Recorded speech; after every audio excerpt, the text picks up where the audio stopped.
guys, Unit 1, Media Literacy. You guys will be able to determine what is the media and how to determine fact from fiction, giving credit where credit is due and which sources are reputable and which are not. Right, so introduction questions to the entire class, really. So, how do you define media?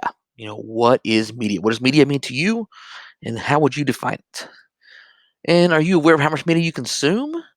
We actually consume a whole lot of media, a lot more than you think you consume.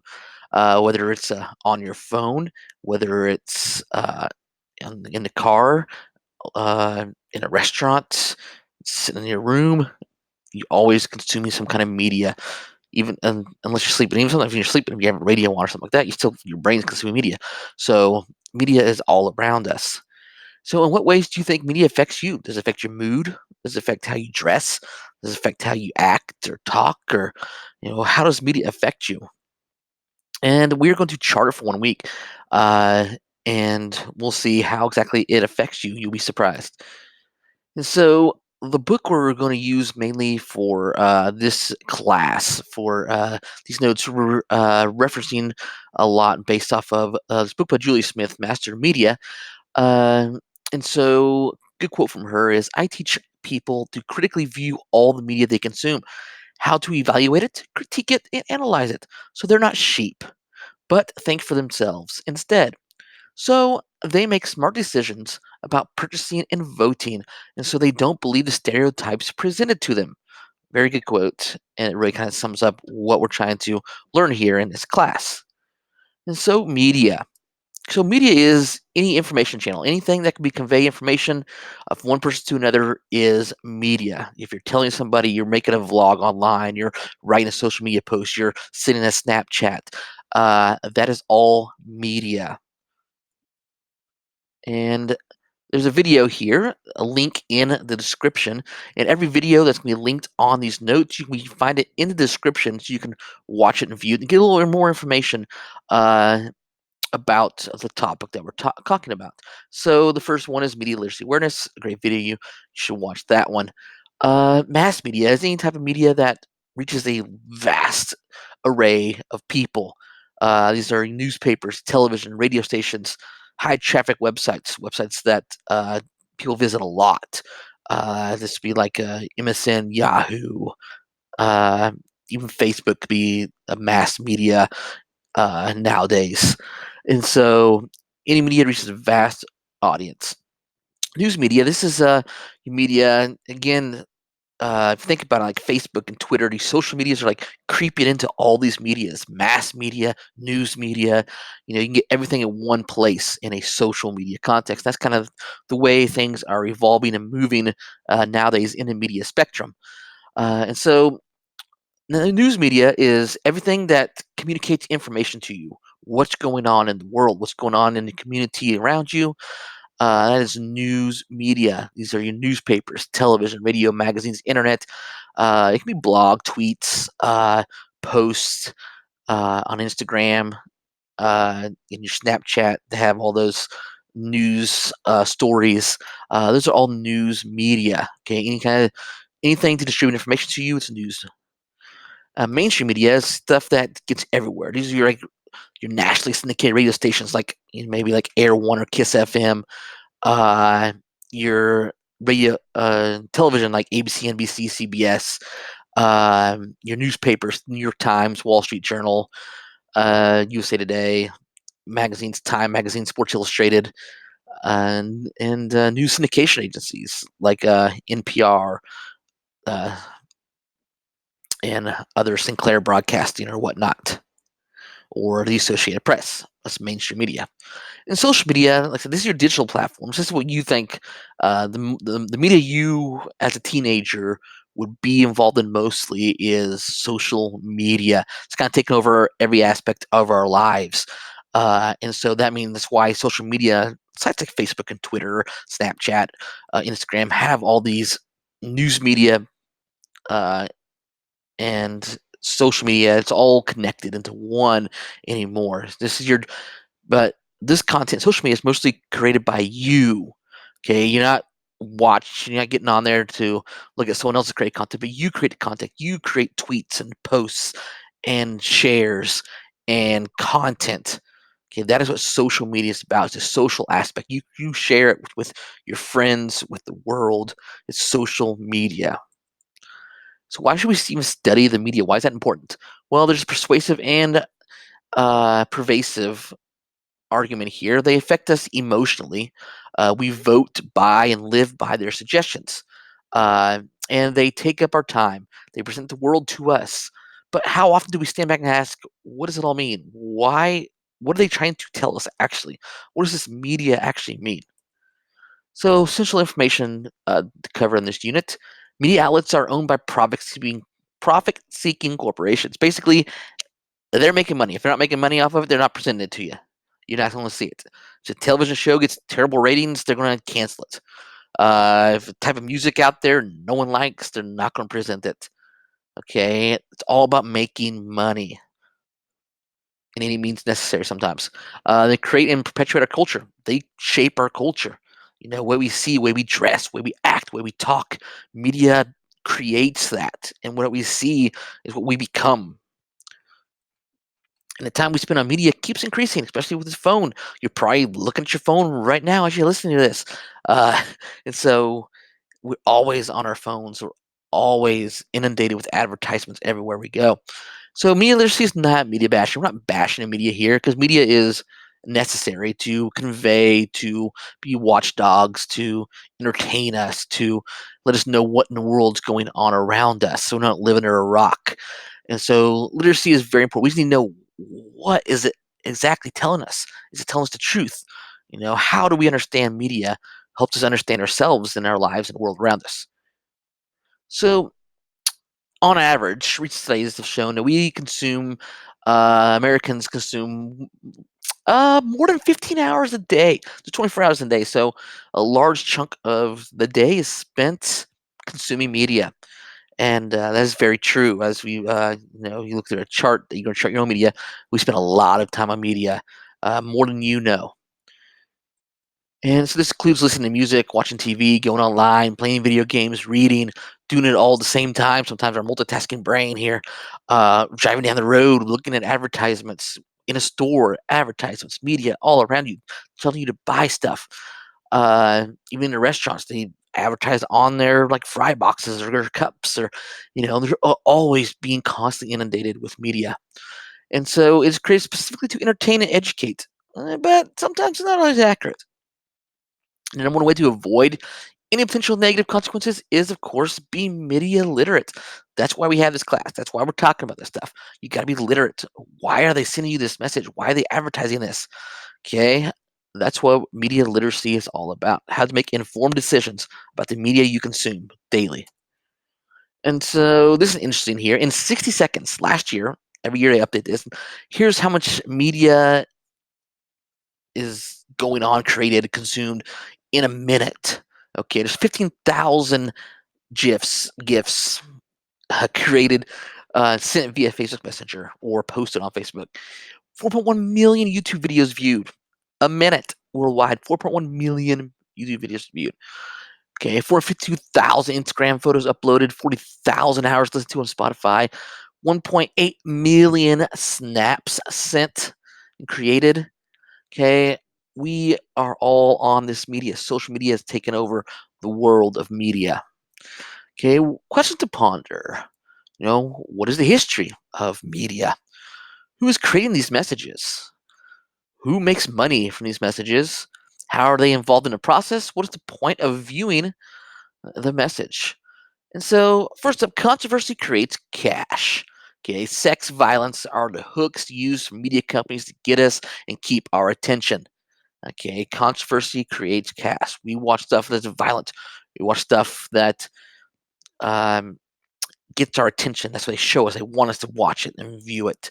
So the recipe for a guaranteed news story that we're going to pay attention to, some kind of celebrity, some kind of violence, some kind of sexual aspect, and money. All that is perfect story according to the news media. So, example, the Ray Rice incident from a few years ago, violence, money, and celebrity. When he was caught on camera, dragging his girlfriend out of the elevator, hitting her, dragging her out of the elevator, and that included violence, money, celebrity, all that. TMZ went crazy, news outlets went crazy, and headline news for months. That's controversy. Controversy creates cash, and people's misery becoming entertainment. That's what's dangerous, and that seems to be the place where we're going. Now, what about television? Says George Clooney. You see this all the time with social media.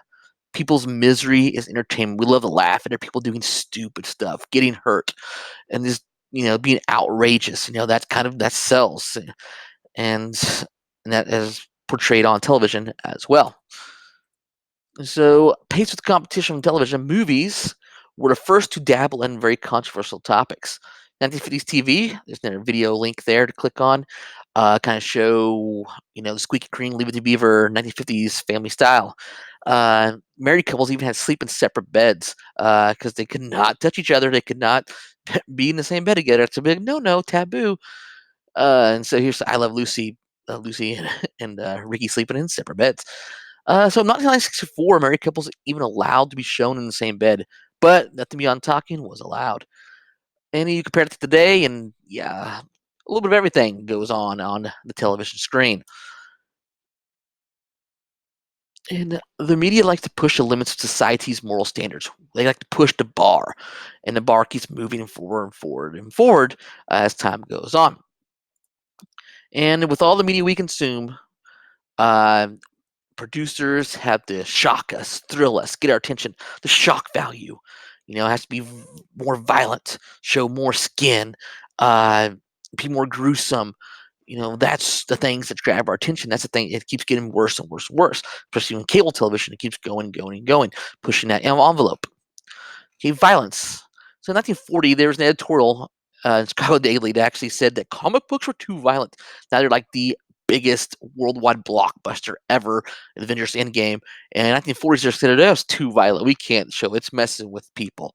Okay, so Ted Turner, who founder of CNN, TNT, TBS, media conglomerate, uh, says this is the single most significant factor contributing to the violence in America. Interesting for a person who came from TV and perpetrated violence a lot on his television. In the 50s, the FCC, Federal Communication Commission, they regulate the airwaves. So 1950s chairman of the FCC, Wayne Coy, criticized TV after survey found that over 100 murders and 10 thefts portrayed in TV in 1 week compared to today. Yeah, there's a lot more murders.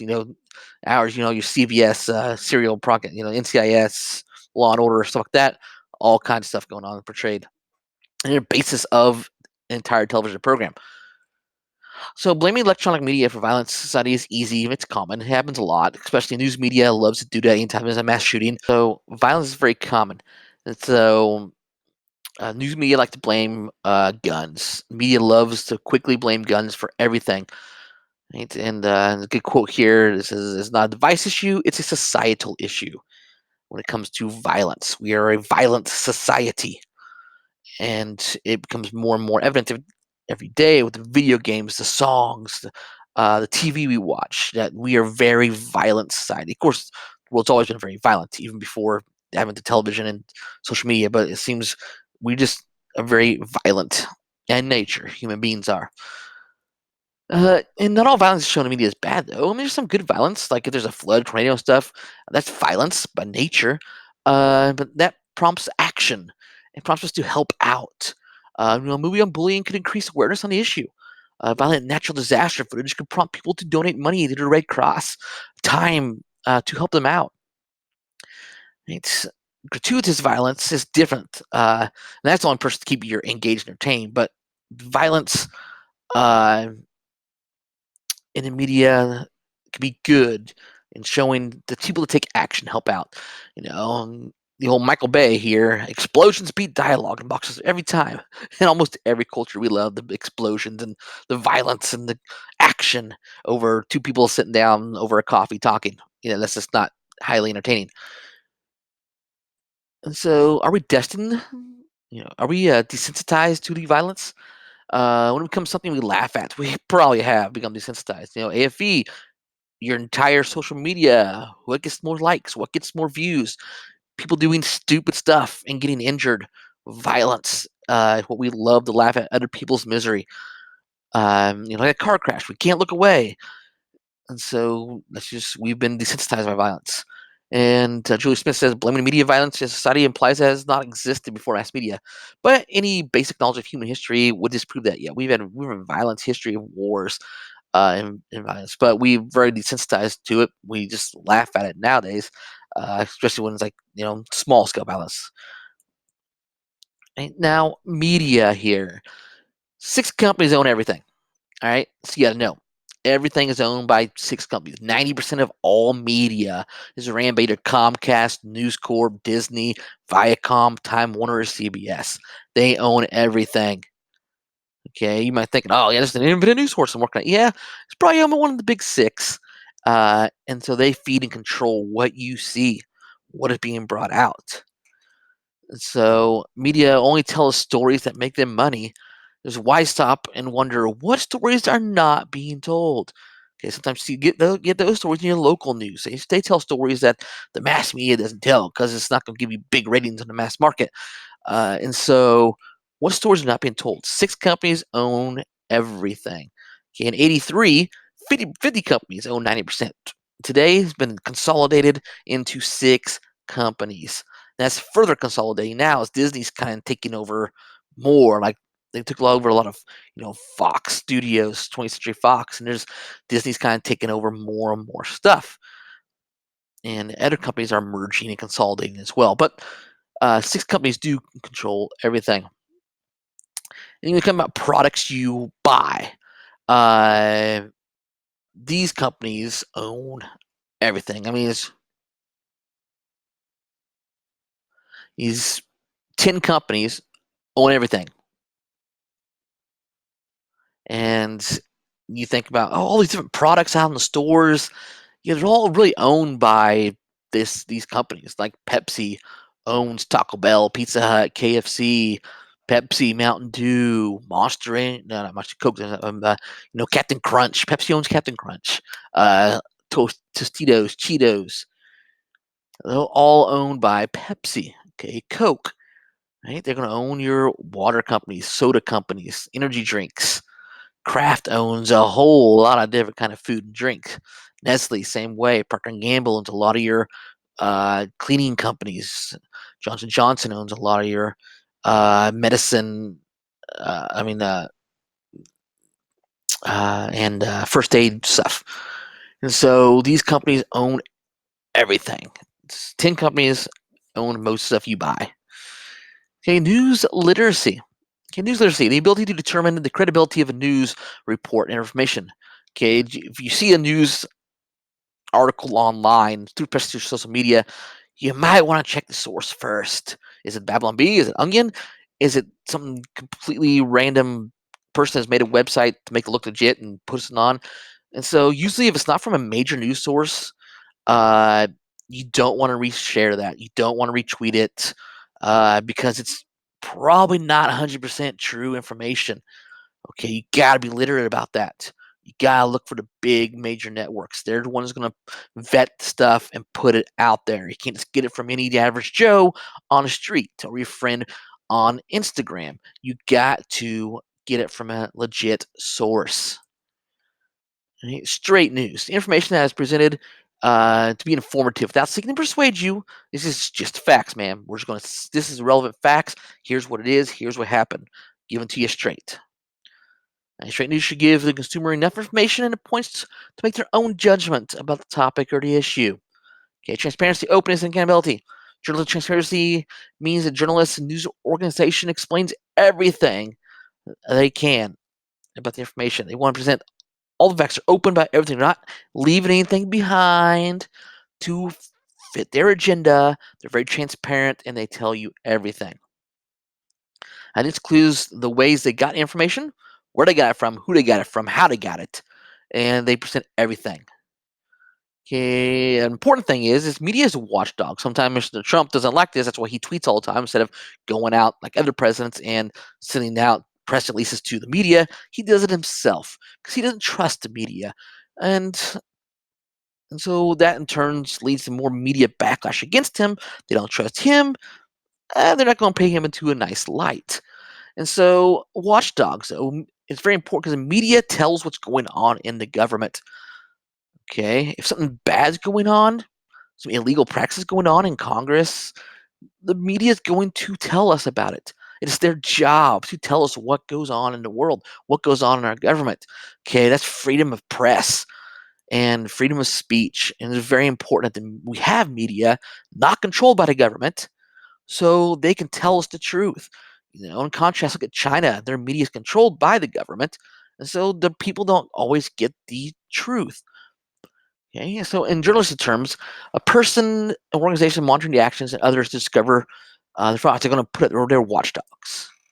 The media serves as watchdog for the government, like I said earlier. So different types of sources. Eyewitness source. Okay, these can be not so reliable. But these are the first ones. These are the person who was there, an eyewitness. But a lot of times you see bias in them. They may have been flustered. They don't know exactly what they saw or can recount. Could have been hours ago, and they've changed the story in their minds. And so eyewitnesses take that as a grain of salt. So expert sources. These are people who know what's going on. They know the subject. They know the topic. They're a good source. Official source. They're the ones that come out from the government, come out from the mayor, the school board, agency says, here's what we did, here's what is going on. They're official sources. On the record sources, there's someone who says, yeah, you can be on record. You know, John Doe stated, blah, blah, blah, blah. His name's on the record. Or you go anonymous, someone who's like, yeah, I'm a whistleblower, something will happen to my company. I don't want them to know my name. You can put them anonymously on there. So you can conceal sources. If it's someone's like, I'm not going on the record, I'm doing it off the record, I'm doing it anonymously, but I really need to tell you about this. And so that happens a lot when you're breaking news. Some evil happens, some corporations being shady or whatnot. A lot of anonymous sources going on, or a witness to a murder or whatnot. You want to be an anonymous source, or you get hunted down. So, reputable sources. Okay, origins in journalism: individuals who provide information for a source. Okay, that's just your sources. You need sources. You need multiple sources. And the source must be credible. Okay, anytime you retweet, share, look at anything, you have to have credible sources. It has to be believable, plausible, trustworthy. Okay, source must be credible. If it's not a credible source, you lose credibility, your organization loses credibility, and no one's going to trust you for news or information from then on. Okay, reliable. You gotta be dependable. Okay, it has to be a reliable, credible source. Okay, verification. You gotta verify the source. Okay, you gotta verify that it's actually factual. Okay, authoritative evidence. So recordings or documents to support statements or facts in a news report.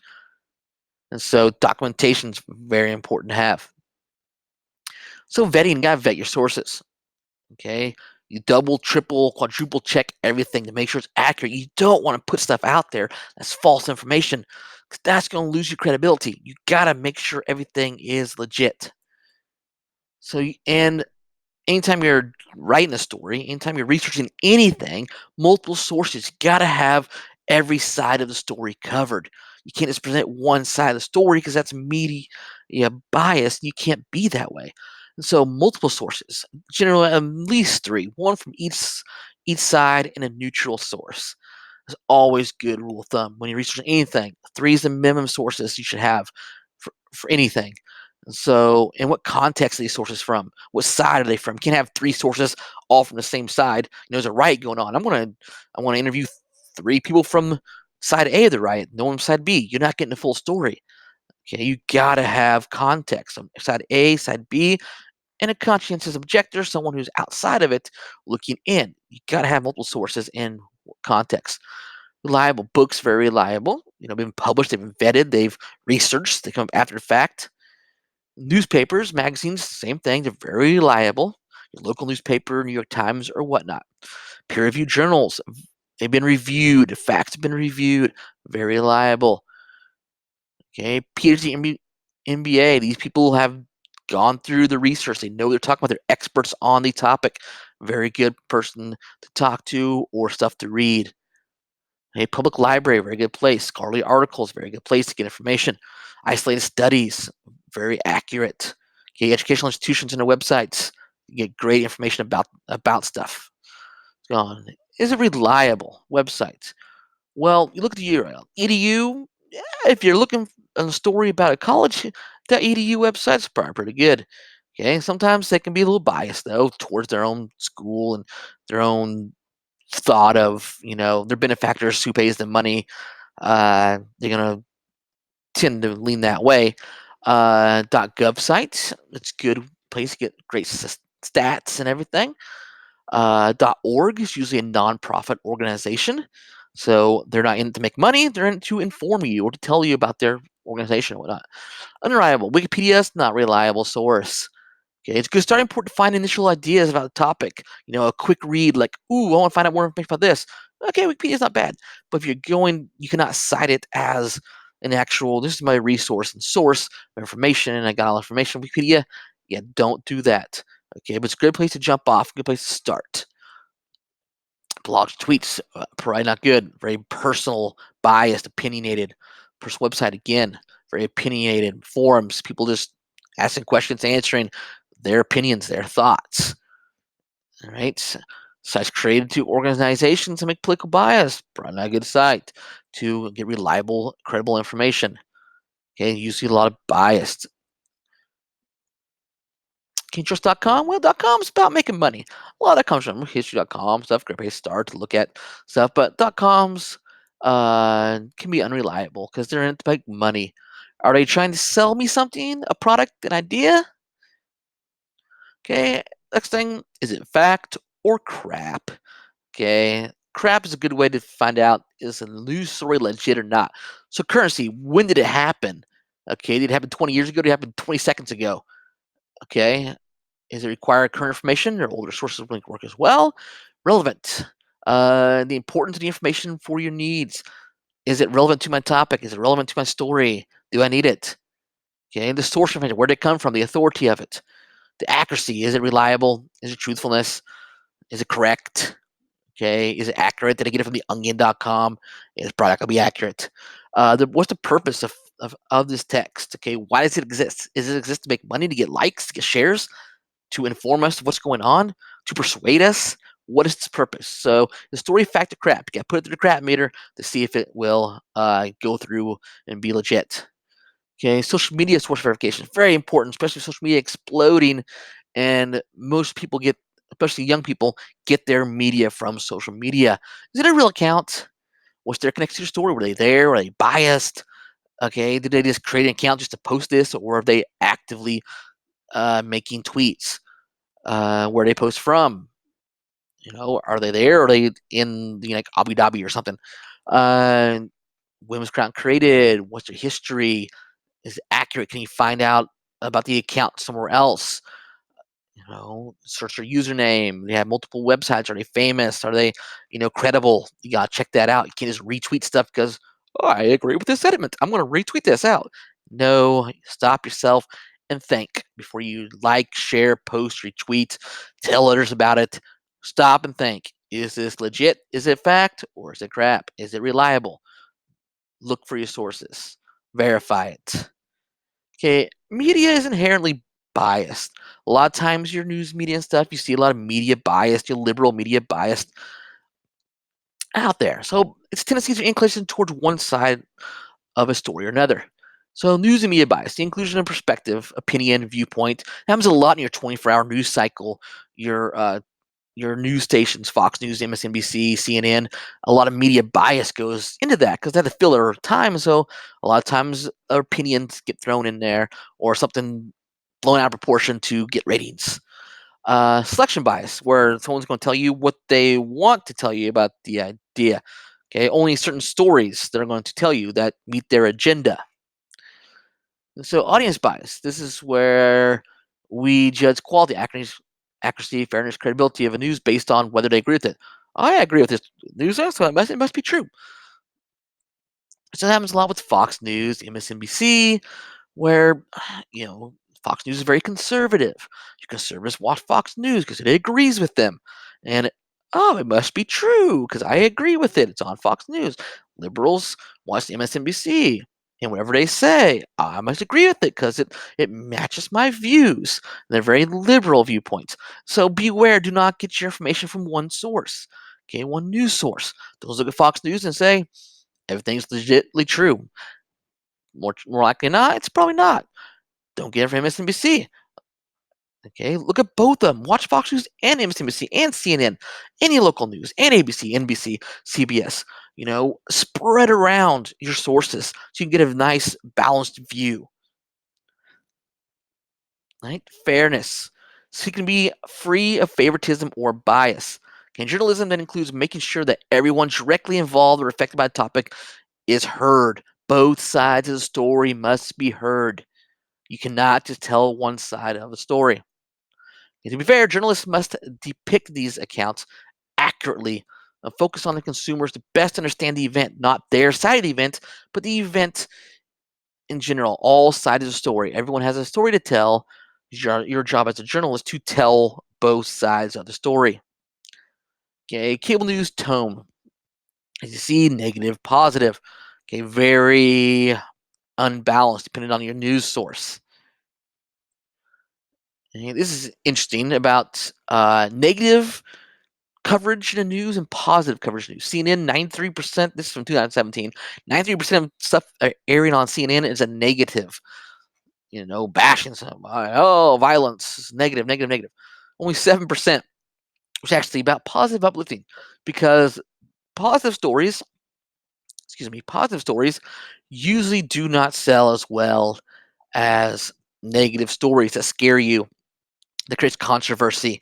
That's what news media wants, especially these 24-hour news channels. They want your ratings. They want people to watch you. They want viewers. Okay, is it 100% accurate, true story? Well, if it gets people watching, we're going to tell it. And when it comes to tone of coverage, Trump gets bashed a lot in the news media. One reason is because he bashed the news media as well, and he goes around news media to put out his stuff, so they don't really like him much, and so they bash him a lot. 80% is negative stuff here about Donald Trump. Okay, give that to the editor. Last 4 presidents: Obama 41 negative, 59 positive. George W. Bush 57-43, Clinton 60-40, kind of even there. The last couple have been very much one-sided. Okay, so just categories of information. News, information that tells people about events, issues, and people of significance. Interesting. This is news. Opinion. This is what you think. This is biased. Advertising. You're trying to sell you something. Okay, selling space and time, media. They want you to buy their product. And entertainment. Okay, diverting activity designed to amuse, please, relax, or distract. You get any kind of entertainment news like The Daily Show, who inform you in an entertaining way, albeit a little bit biased sometimes. Right? Publicity. Publicity stunt. We're doing it to get attention. Okay. Get people interested in our product. Like IHOP. When it came IHOP, it's all publicity stunt. Um, when restaurants sell stuff for like a month at a time, publicity stunt. Okay, raw information. This is just stuff like a video seen online, and there's nothing, no context to it. Okay, just raw footage, raw picture. Misinformation spreads like wildfire. Okay, it's faster and quicker.